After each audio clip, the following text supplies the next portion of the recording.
pulling your hair out in business? Are you feeling overwhelmed? There's too many hats, there's too much stuff to juggle. Well, then this Tips Tuesday, we're going to delve into 7 strategies that I love and I do use personally myself to help manage overwhelm. And that's what we're going to cover this Tips Tuesday. So if you haven't already, take a few seconds and get ready to join me as we delve into this live session and we talk about that thing that happens to all of us in business, and that's called overwhelm.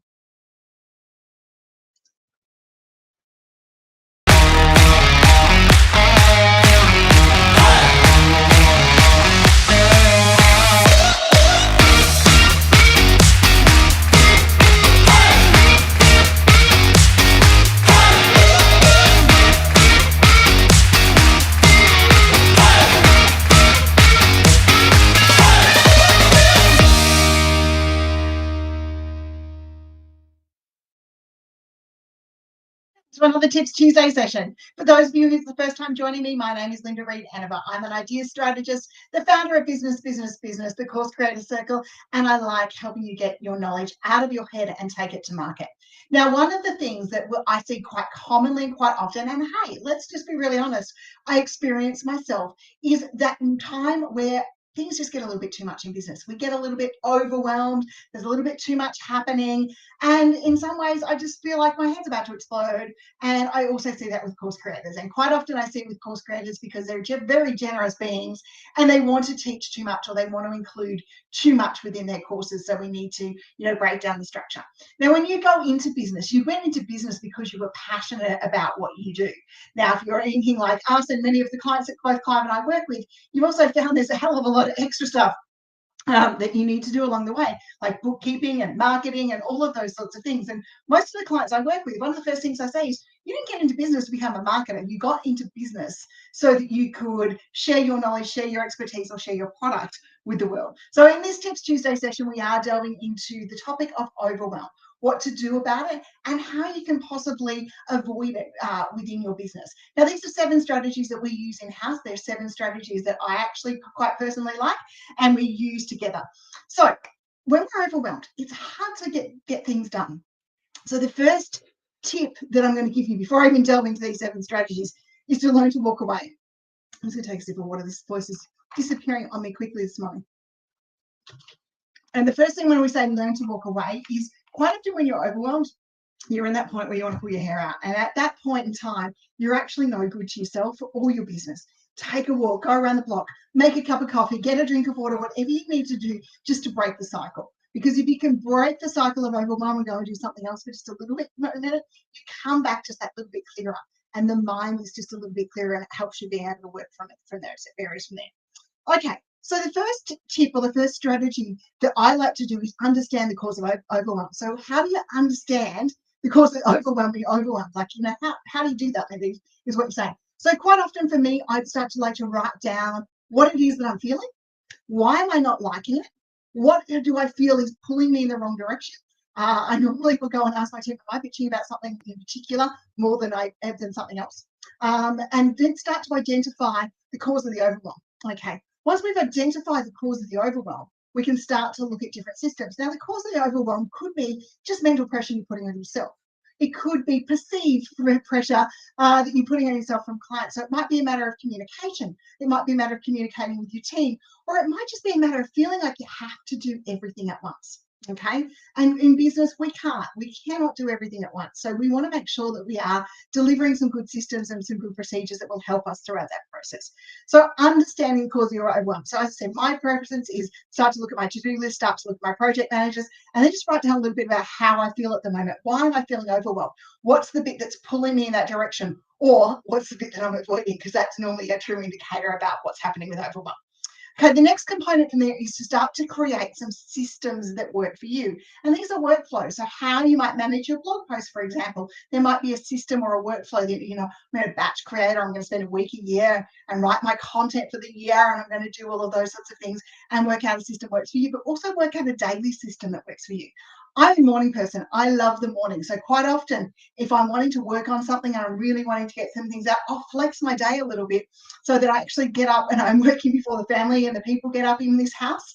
And then I'm, wrapped up by the time school pickup happens and those sorts of things. So create a system that works for you. Now, not everyone's system is going to work for you. What is really handy when you are creating that system is to start to look at time blocking. Now, time blocking is a really handy one, and I'll pop it a link in the comments when we come to the replay. We've got some time blocking planning sheets. But time blocking allows you to go into a zone of genius, what I call a zone of genius, or a zone of I don't want to do that, but I have to do it, and focus on that task. And while you focus on that task and you'll time block that period out, you tend to get more of it done because you've gone into the right mindset and the right right area from there.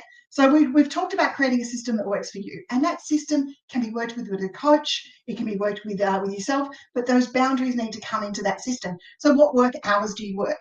And for example, in-house here, I have Friday being me day, which is whatever day I would like to do day. Friday is me day. So Friday I might run a workshop. Friday I might run a session. Friday I might play cookie and go down and go to the hairdressers or something like that. But Friday is me day, so it's whatever I decide. It's not a client-facing day. It's a day that I decide whatever I would like to do on that day. And that system allows for me mentally to be able to support the communities that we have inside BBB and do all of those things as well.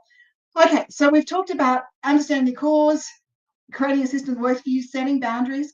Okay, step 4 is to delegate and ask for help. Okay, in business, there is no badge for doing it by yourself. I have not found it in the 10 plus years 15 plus years that I've been in business. I've not found it in the time that we've run BBB. I haven't found it in any of those places where there's a badge that says, hey, you did it all by yourself, and you get to hang it up as a certificate on the wall. There isn't that badge. So delegate. If you are selling your time in particular, look at finding people that you can outsource to so that you can spend more of your time bringing in income, and you can maybe outsource the accounts or outsource the bookkeeping or outsource the marketing or outsource some of the general admin tasks that maybe frustrate you along the way, because delegating is fine. And asking for help from coaches like myself or coaches like Clive is not a sign of failure. It's a sign that you're prepared to succeed. It's a sign that you know your limitations and you know that you need to get help or you need to get systems and procedures in place.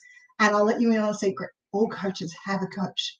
We all work with someone who mentors us and who helps us and guides us along the way, whether it's a colleague or a partner, but we're all continually going around and getting support from other people. And, even the most micromanagers like me or the control freaks like me do learn to delegate. And when you delegate and you can see that your people are putting things together and helping you with that overwhelm, all of a sudden the creativity starts to flow in and you can start to do more, because once again, you've delegated that opportunity. You've freed yourself up to be able to do more within your business.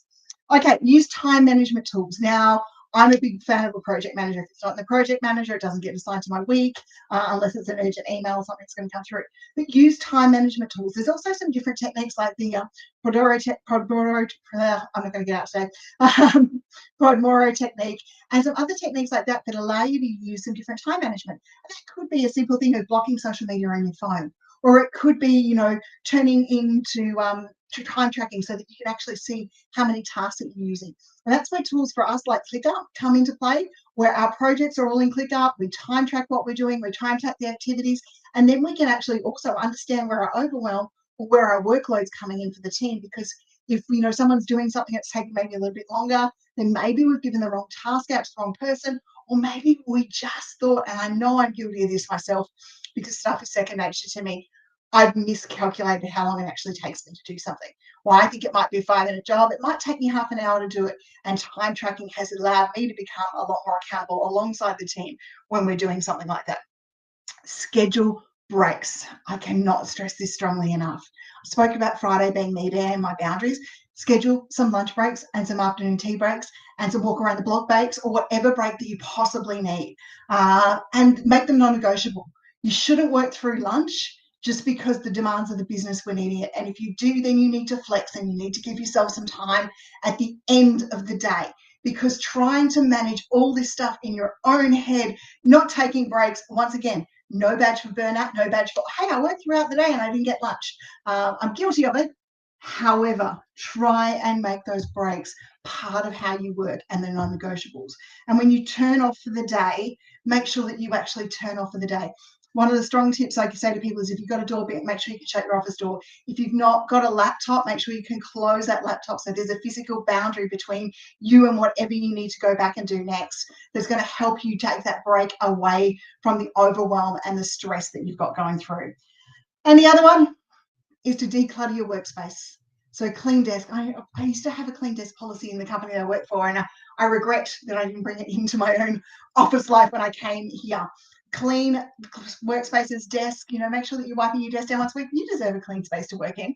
And declutter it so that you can get around, get you to your desk easy. Things are nice and easy throughout that process so that you're not walking into your working space going, oh my God, I can't go to work. It's just so messy, or whatever it is that stops you from being able to do it. And if you can work in a mess, that's great for you. But I find I'm a hell of a lot more productive once I've had a chance to sort those things out around me and make sure that it's going to work. Now, overcoming overload isn't an overnight success, but hopefully some of these strategies will help you work your way through overload next time that you see it or receive it. More than welcome to download our time blocking planning sheets. There's some other articles that I'll get the girls to include in replay here. See, I'm delegating as well to help make sure that you can understand the powers of time blocking and some different techniques that will help you along the way.